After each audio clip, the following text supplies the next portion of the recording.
When you tell people you have autism, what do they say? Oh, you don't look like you have autism. I would have never guessed. How do you feel when you hear that?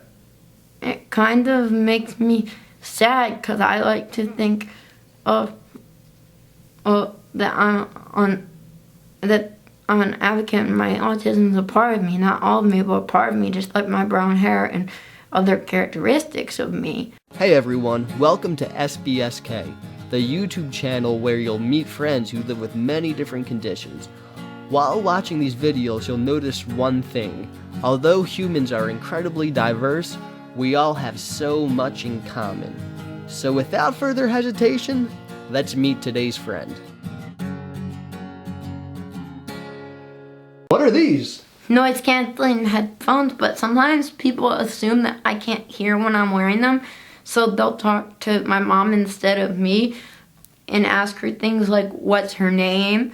Even though I can hear when I'm wearing them, it just makes it alleviate like background noise. When somebody sees you wearing your headphones, what do you want them to know? That I want to hear you, and I want to hear what you have to say, and I want to talk to you. The background noise is just too loud, so come up to me anyway. And if I don't want to talk to you, believe me, I'll let you know. How will you let them know? Many different ways.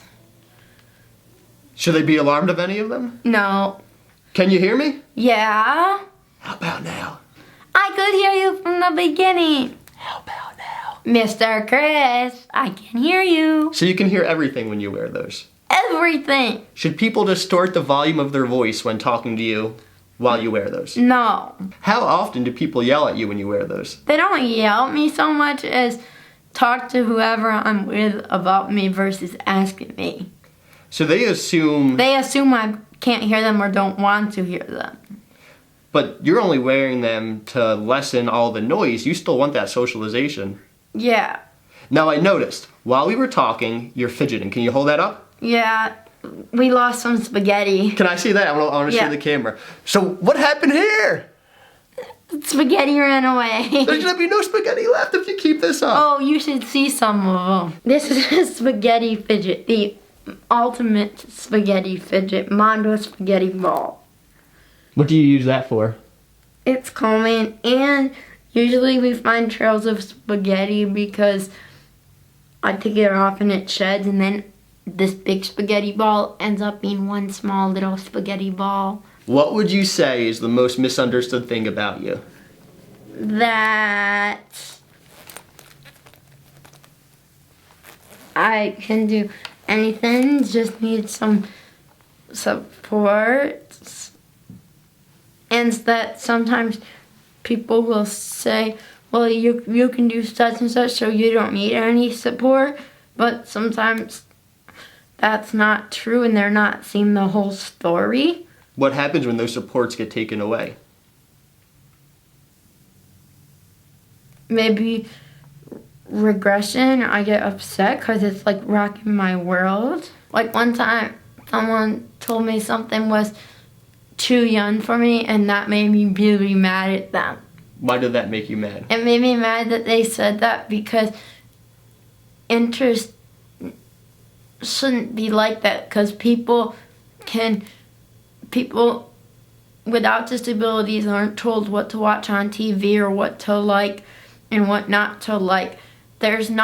Some people with disabilities don't have many choices of what they can choose in their life, and picking what they like and don't like to do during their leisure time is their choice. And if that's watching PBS Kids or Disney movies or Nick Jr. or Barney or whatever it is, or playing with figurines or coloring books or whatever, that should be respected in their choice, and there's a time and place thing.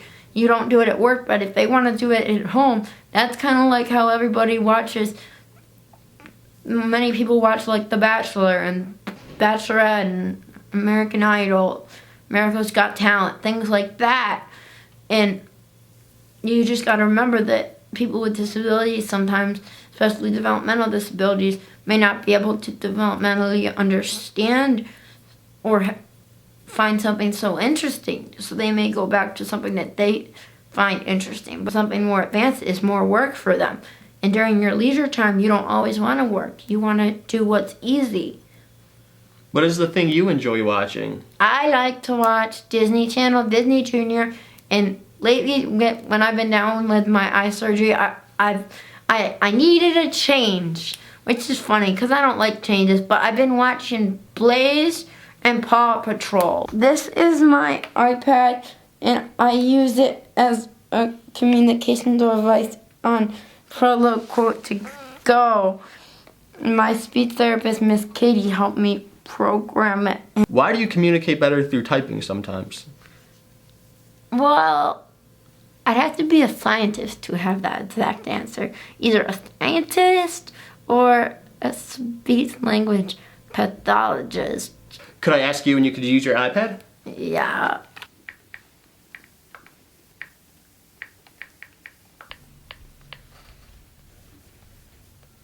Yes, I don't know for sure, but writing is easier to get thoughts and words out there sometimes, especially more abstract things. Maybe it's developmental apraxia, not super totally sure. What's it like to be a female on the spectrum? I don't know.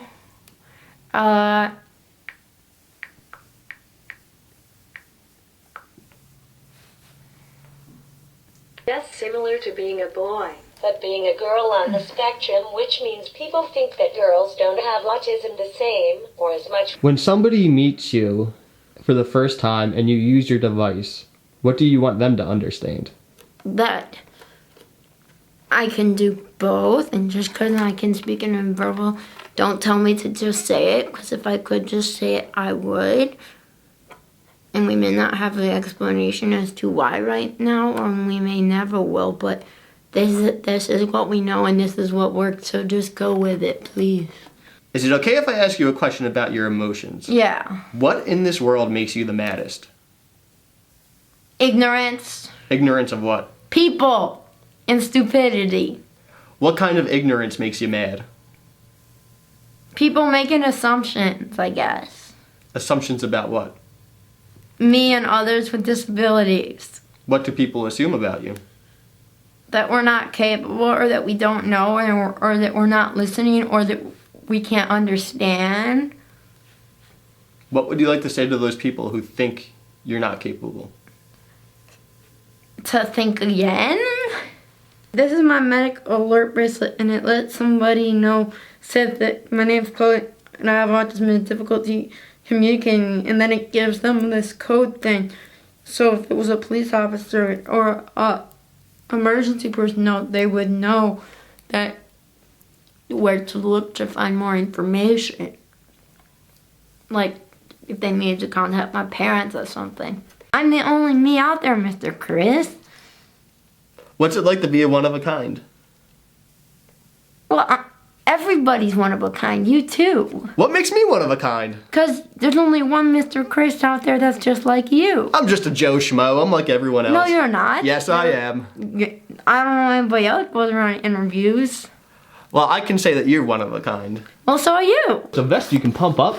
Yeah, and it gives deep pressure. Like you're getting a hug. And you can control it by right here. Have you ever experienced a meltdown? Yeah. What's that like? Makes me feel, when I feel frustrated. And what kind of things do you do when you experience a meltdown? Scream or cry. And what's going through your mind?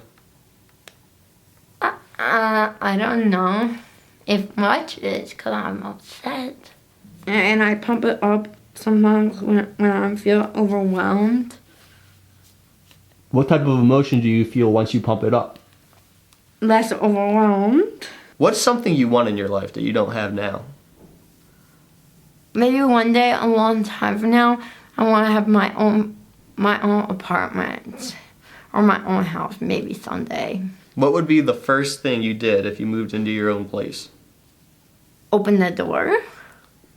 Yeah, I think that would be what you did. What about the first thing you did that evening after you were settled? Sleep there. Sleep there, that's a good thing too. What are you looking forward to most about having your own place? I don't know. Decorating it. You're 25. Yeah. You're an adult with autism. Yeah. What's that like? It's like that it's harder to find services sometimes and good providers. So I just went out there and made my own opportunities and found my own team and made it happen the way I want it to happen with the support that I need. Imagine somebody watching this wants to be your friend. Yeah. How can they accomplish that?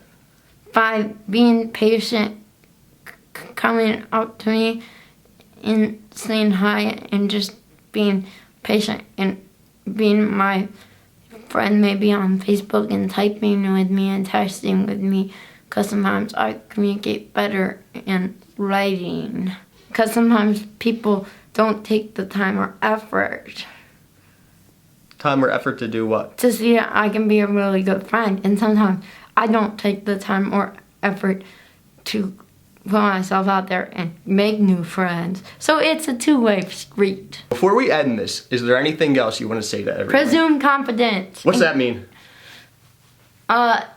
We would need another hour. Don't assume that people can't do something. Just get to know them and give them a chance, because they're probably extremely capable. Thank you for watching. If you'd like to meet people who live with the condition from all over the world and learn how to better connect with the people around you, take a moment and subscribe. Appreciate it.